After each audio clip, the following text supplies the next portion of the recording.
pacientes. Nosotros estamos teniendo un índice de duplicación de 22 días, significa que, digamos, se ha prolongado, pero todavía con una tasa de contagios alta que involucra una tensión en el sistema de salud, traducida en malestares de los equipos, de los propios trabajadores, y por otro lado una complejidad de la pandemia en términos sociales, que lo decíamos también, y también desde el inicio cuando pensábamos el modo de abordarlo y la forma de comunicar, rápidamente nos diferenciábamos de modelos donde hablaban de perspectivas polares, de éxito-fracaso, de lógicas de que salgamos a cazar, porque lo hemos escuchado, salgamos a cazar el virus. En general nos sale más fácil cazar el virus cuando es en Barrio Las Flores, no en otros sectores, o es en sectores pobres. Era tan gráfica la magnitud de la visibilidad cuando era un niño de una familia más pobre que en otras situaciones que se daban. También traíamos que atrás de esto venía la discriminación, la estigmatización, que después los propios sectores de la población en general lo valoraron en términos de lo que significa esa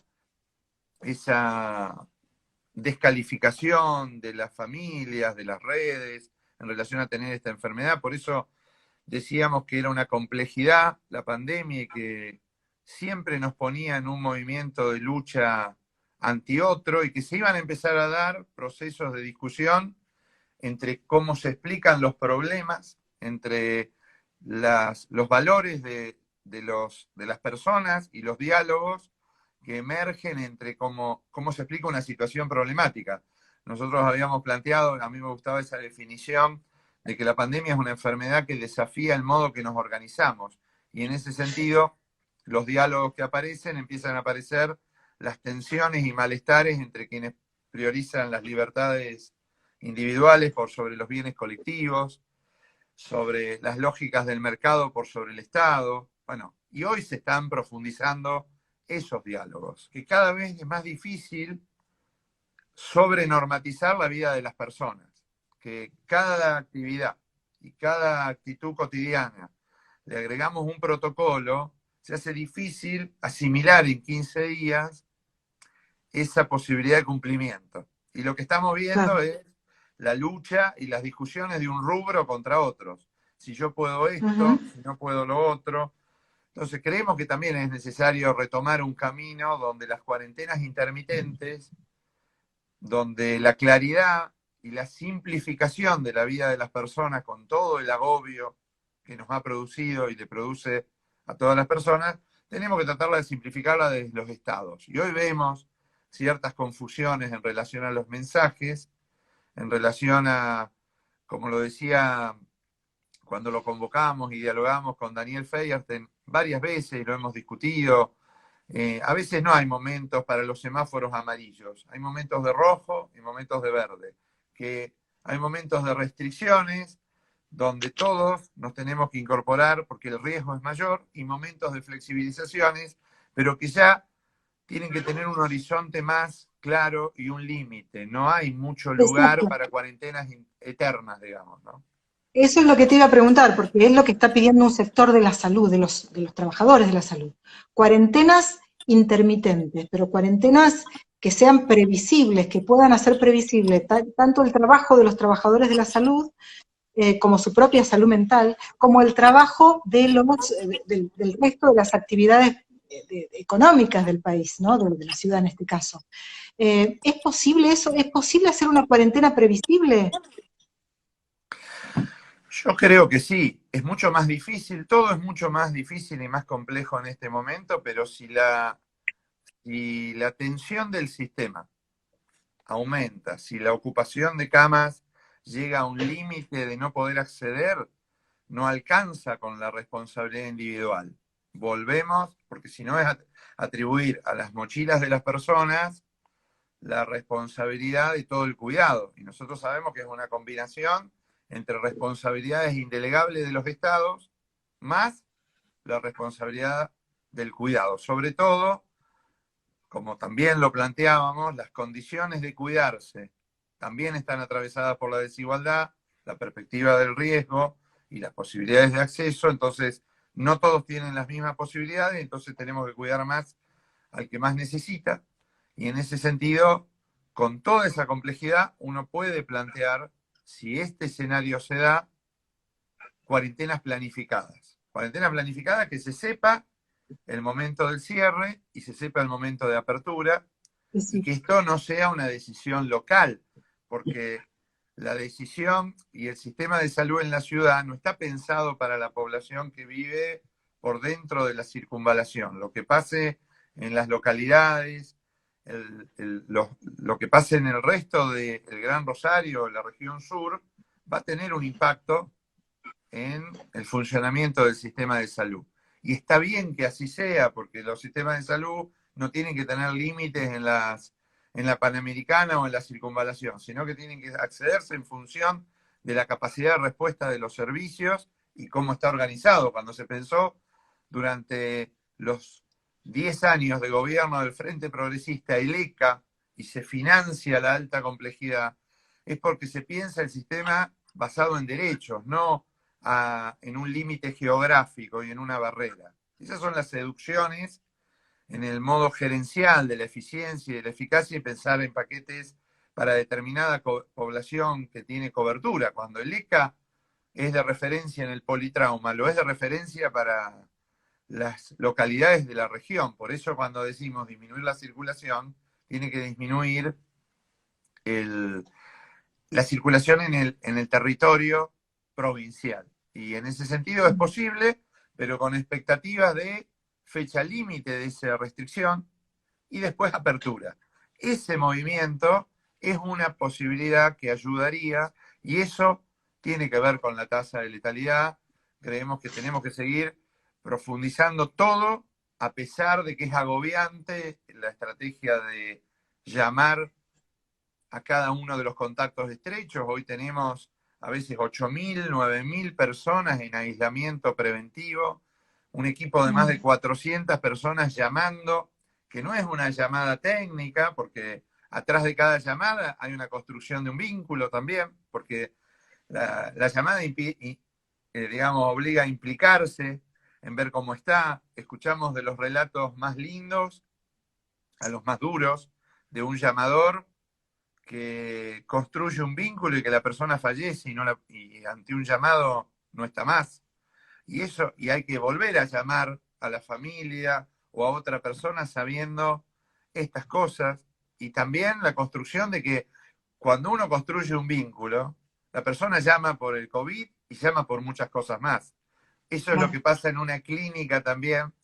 Por eso, cuando decimos construir un vínculo con la población estable y sostenido, una clínica donde el consumo y la mercantilización no sea el eje de la relación con la población, porque también se ponen en juego estas cosas. Cuando uno se implica en el cuidado, se implica de otra forma y empieza, y la población también y las personas demandan otras cosas que no tienen que ver solo con ese mandato sanitario de saber cuántos días estoy aislado, sino empiezan a hablar de sus propios problemas de vida, de sus problemas subjetivos, de las cuestiones que tienen con la familia. Bueno, todo esto lo tenemos que seguir trabajando. Hoy es muy importante el trabajo porque son muchas personas a las que llamamos. Creo que va a ser necesario el descanso gradual, progresivo de los equipos, que tiene que ver con la salud mental, porque no hay superhéroes, no hay robots, hay trabajadores que se han implicado, seres humanos con sentimientos, con miedos, con temores, con pasiones, con todo lo que nos pasa y le pasa al resto de la sociedad, y que por eso también desde el inicio diseñamos, esto que me preguntabas, estrategias de soporte para los equipos. Nosotros tenemos estrategias de soporte que fueron digitales, telefónicas, de distintas formas, porque muchos trabajadores del campo de la salud mental también tuvieron factores de riesgo y tuvieron que estar aislados. Nosotros aislados en el sentido de trabajo domiciliario, pero más de 560,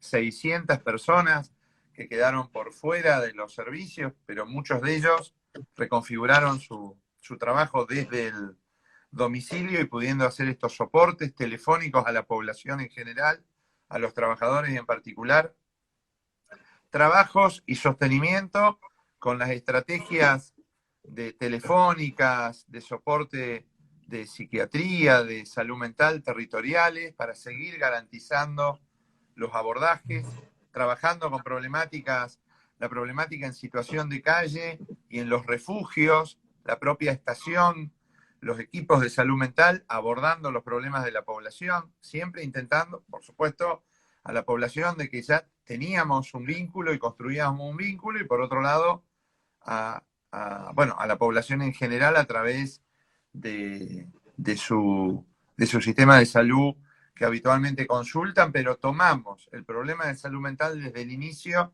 tratando de tener una convivencia del trabajo del centro de salud como que garantice el problema COVID, pero por otro lado darle lugar a todo lo que está alrededor. La recuperación de protocolos nacionales para nosotros nos da una posibilidad de un trabajo distinto, y por eso lo valoramos y lo respetamos a los protocolos desde el inicio, porque creemos que tienen que ser marcas claras en relación a esto. Y también la coordinación provincial, en relación a poder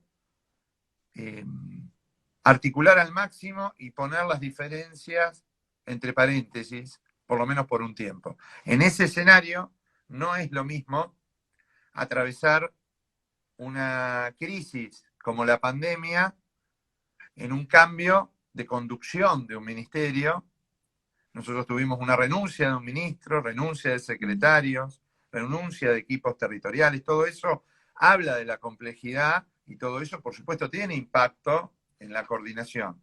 Tratamos de hacer mucho esfuerzo para seguir asumiendo y potenciando lo que es posible articular. La pregunta tenía que ver con lo que nos preguntaba Flor Guerrera de la Vida sobre el papel de las organizaciones sociales en medio de todo esto. Nosotros recordamos, Leo, que desde el Consejo Municipal hicimos justamente un proyecto que fue aprobado para capacitar a las organizaciones sociales en el manejo de COVID, porque veíamos que en los barrios las organizaciones sociales tienen una injerencia muy fuerte con respecto al comportamiento de los vecinos. Entonces por ahí los vecinos le dan más bolilla a los referentes barriales que al mismo mensaje del Estado a través de los medios. Por eso era tan importante eso. Así que bueno, vamos a contestarle esta pregunta a Flor. ¿Qué deben hacer las organizaciones sociales? Sí, bueno, creo que todo lo que tuvo que ver con las políticas y lo que tiene que ver con las políticas sociales, las organizaciones, son parte estructural en relación al acompañamiento y al cuidado. También desde el sector sanitario se encuentra límites cuando uno piensa, pensar las causas de las desigualdades en salud están en las desigualdades de la sociedad, y en ese sentido la posibilidad de acceder a la alimentación, acompañar, el vínculo previo de las propias organizaciones, esos ejemplos que daba, no me acuerdo el nombre, de la pregunta de las cosas que están haciendo, son las cosas que se puedan multiplicar en todos los barrios. La potencia de la organización y el vínculo y la historia da también en ese barrio la posibilidad de red y de cuidado que tiene su propia historia barrial.